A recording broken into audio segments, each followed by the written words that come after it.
कभी कभी जीवन में हमें लगता है कि हमारे पास हर चीज के लिए पर्याप्त समय है।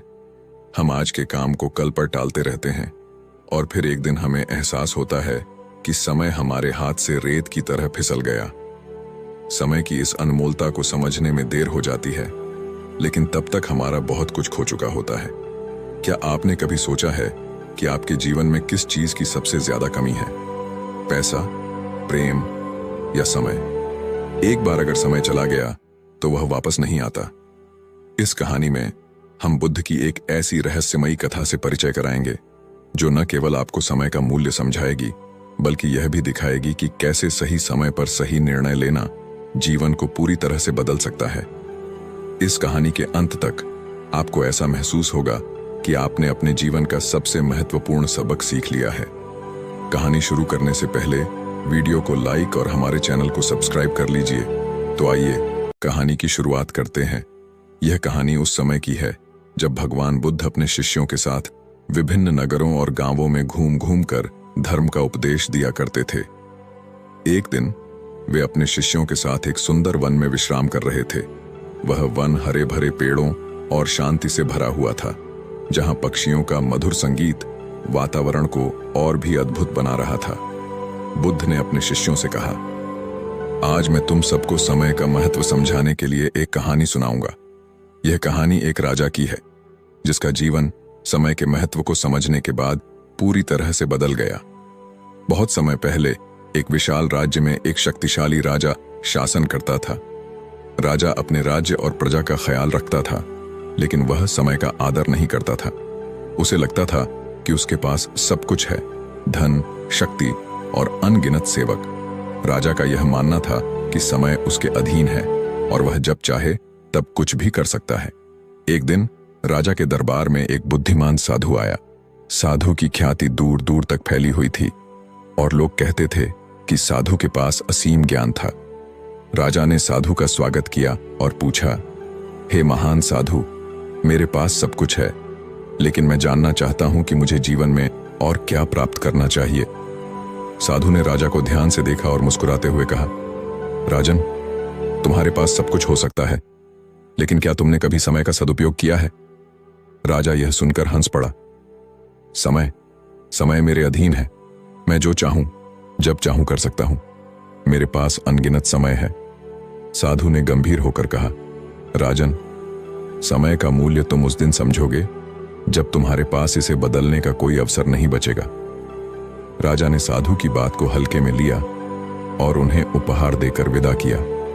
लेकिन साधु की बात राजा के मन में एक बीज की तरह बो दी गई थी, जो समय के साथ गहरी होती चली गई। कुछ समय बाद राजा की असीम शक्ति के बावजूद राज्य में अचानक प्राकृतिक आपदाएं आनी शुरू हो गईं। नदी में बाढ़ आ गई, किसानों की फसलें बर्बाद हो गईं और राज्य के खजाने में कमी आने लगी। राजा ने जल्द ही खुद को मुश्किलों के जाल में फंसा हुआ पाया। उसे एहसास हुआ कि वह समय का सही उपयोग नहीं कर पाया और आज उसका राज्य विनाश की कगार पर है। इसी समय साधु एक बार फिर से दरबार में प्रकट हुए। उन्होंने राजा से कहा, राजन, यह वही समय है जिसके बारे में मैंने तुम्हें चेतावनी दी थी।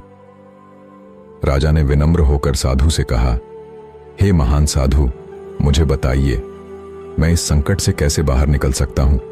मैं अपनी सारी भूलों का प्रायश्चित करना चाहता हूं। साधु ने राजा को एक अनोखी सलाह दी। उन्होंने कहा, तुम्हारे पास केवल 3 दिन का समय है। यदि तुम इन 3 दिनों का सही उपयोग कर सके तो तुम्हारा राज्य फिर से समृद्ध हो जाएगा। लेकिन यदि तुमने इन 3 दिनों में भी समय को व्यर्थ गंवा दिया तो तुम्हारे राज्य का विनाश निश्चित है।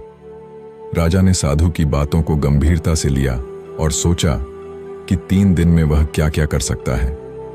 पहले दिन उसने अपने दरबारियों को बुलाया और आदेश दिया कि वे जल्द से जल्द राज्य की समस्याओं का समाधान निकालें। लेकिन पूरे दिन दरबार में बहस चलती रही और कोई ठोस निर्णय नहीं लिया गया।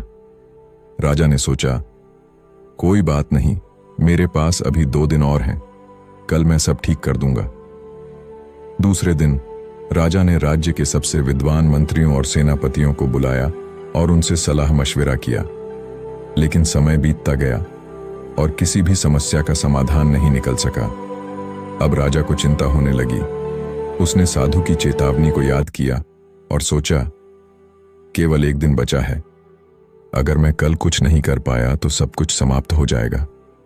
तीसरे दिन राजा ने स्वयं जाकर प्रजा से मुलाकात की। उसने देखा कि लोग भूख से तड़प रहे थे, फसलें बर्बाद हो चुकी थीं और लोग निराशा से भरे हुए थे। राजा का हृदय करुणा से भर गया। उसने तुरंत निर्णय लिया कि अब वह अपने ऐश्वर्य और शक्ति के मोह को त्याग कर केवल प्रजा की सेवा करेगा। राजा ने अपने सारे संसाधनों को प्रजा के कल्याण में लगा दिया। उसने अपने खजाने को खुलवाकर लोगों को धन और अन्न बांटा, किसानों की मदद की और राज्य की रक्षा के लिए सेनापतियों को आदेश दिए। जब 3 दिन समाप्त हुए तो साधु फिर से प्रकट हुए। राजा ने उनके सामने सिर झुकाकर कहा, हे साधु, मैं समझ गया हूं कि समय का सदुपयोग कितना महत्वपूर्ण है। अगर मैंने समय रहते सही निर्णय नहीं लिए होते तो आज मेरा राज्य समाप्त हो चुका होता। साधु ने मुस्कुराते हुए कहा, राजन, तुमने समय की शक्ति को पहचान लिया है। समय हमारे अधीन नहीं होता, बल्कि हमें समय का सही उपयोग करना सीखना चाहिए। बुद्ध ने अपने शिष्यों को यह कहानी सुनाने के बाद कहा, समय का सदुपयोग जीवन का सबसे बड़ा उपहार है। जो लोग यह सोचते हैं कि उनके पास समय की भरमार है, वे अक्सर जीवन की सबसे महत्वपूर्ण चीजें खो देते हैं। हम सभी के पास समान रूप से समय होता है।